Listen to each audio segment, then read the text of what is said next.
नमस्कार। आज हमारे पास जो सोर्स है वो हम सब ने स्कूल में कभी ना कभी जरूर पढ़ा होगा, एन फ्रैंक की डायरी। हाँ बिल्कुल। लेकिन आज हम इसे एक बच्ची की कहानी से ज्यादा एक पहेली की तरह देखने वाले हैं। एक पहेली, हाँ। कि आखिर क्यों एक 13 साल की लड़की के लिए कागज मतलब लोगों से भी बेहतर दोस्त बन गया। और इसकी शुरुआत ही उस बहुत मशहूर लाइन से होती है ना। हाँ, कागज में लोगों से ज्यादा सब्र होता है। ये सिर्फ एक सुंदर वाक्य नहीं है, ये एक ऐसे बच्चे का अकेलापन दिखाता है जिसे लगता है कि कागज शायद इंसानों से ज्यादा भरोसेमंद है। लेकिन ये थोड़ा अजीब नहीं लगता? सोर्सेज बताते हैं कि उनका एक प्यार करने वाला परिवार था, माँ बाप, एक बड़ी बहन और लगभग 30 दोस्त भी थे। हाँ, फिर भी एक सच्चे दोस्त की इतनी कमी। यही तो असल बात है। दोस्त थे, पर वो रोजमर्रा की हल्की फुल्की बातें करने वाले थे। अच्छा, एन को कोई ऐसा नहीं मिला जिससे वो अपने दिल की गहरी बातें कर सके। इसीलिए उन्होंने फैसला किया कि वो अपनी डायरी को ही अपना दोस्त बनाएंगी। और उसे नाम दिया किटी। उसे नाम दिया किटी। और ये सिर्फ एक लॉग नहीं था। लॉग में तो सिर्फ घटनाएं होती हैं, आज क्या हुआ। सही बात है। पर डायरी में भावनाएं होती हैं, आज कैसा महसूस हुआ।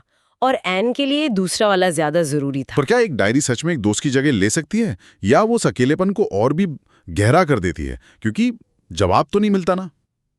शायद दोनों।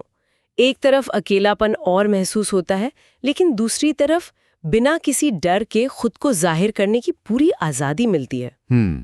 और अपनी डायरी में वो अपने परिवार के बारे में भी बताती हैं। जर्मनी में पैदा हुई, फिर 4 साल की उम्र में हॉलैंड आ गईं। वो अपनी दादी से बहुत जुड़ी हुई थी। मैंने भी ये पढ़ा।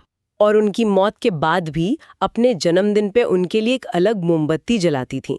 इससे पता चलता है कि वो रिश्तों को कितना मानती थी। और उनकी शख्सियत का एक और मजेदार पहलू वो क्लास की एक घटना से पता चलता है। 20 जून 1942 की एंट्री। हाँ, वो तो बहुत मजेदार है। वो लिखती हैं कि पूरी क्लास डरी हुई है कि कौन पास होगा और कौन फेल। बिल्कुल। और इसी में उनके मैथ्स के टीचर मिस्टर कीसिंग का जिक्र आता है। वो एन के बातूनी होने से बहुत परेशान थे। अच्छा। तो सजा के तौर पे उन्होंने एन को और चैटर बॉक्स यानी एक बातूनी पर निबंध लिखने को कहा। और एन ने 3 पन्ने लिख डाले। 3 पन्ने। और उसमें तर्क ये दिया कि बात करना तो एक छात्र का गुण है, और ये आदत तो उन्हें अपनी माँ से मिली है, जिसे वो छोड़ नहीं सकती। वाह, मतलब सजा को भी एक मौके में बदल दिया। बिल्कुल। और टीचर ने जब उन्हें 2 बार और सजा दी, तो तीसरी बार एन ने कविता लिख दी। कविता? हाँ, एक कविता। कहानी थी एक पिता बत्तख की, जो अपने 3 बच्चों को इसलिए मार देता है क्योंकि वो बहुत ज्यादा क्वैक क्वैक करते थे। कमाल है। मतलब उन्होंने अपनी टीचर को एक कविता में ही धीरे से रोस्ट कर दिया, कह सकते हैं। और ये कविता इतनी असरदार थी कि मिस्टर कीसिंग का तो नजरिया ही बदल गया।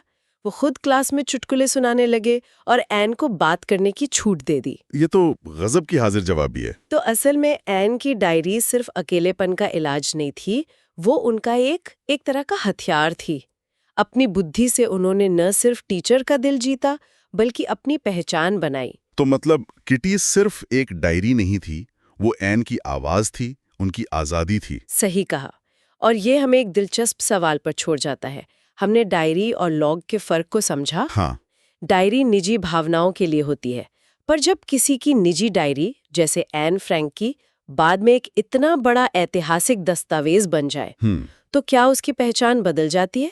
क्या वो सिर्फ एक निजी डायरी रहती है या कुछ और बन जाती है? इस पर सोचना चाहिए।